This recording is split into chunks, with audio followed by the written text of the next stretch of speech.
Bir күні Борат баласына дәріханадан Виагра алып кел деп тапсырады. Бала дәріханаға барып, әкем Виагра алып кел деді дейді. Дәрі сатушы Виаграны беріп, бір данадан артық қолданбасын дейді. Бала үйге қайтып, және Виаграны әпекесіне беріп, мынаны әкеме бер, 2 данадан артық қолданбасын дейді. Әпекесі шешесіне беріп, мынаны әкеме бер, 3 данадан артық қолданбасын дейді. Шешесі әкесіне береді, және 4 данадан артық қолданбасын деген дейді. Борат әсерлі болсын деп 5 дананы ішеді.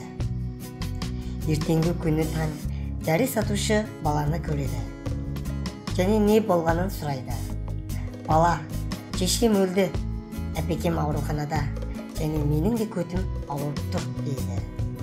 Әкем қазірде көшедегі мысықтарды қуып жүр дейді.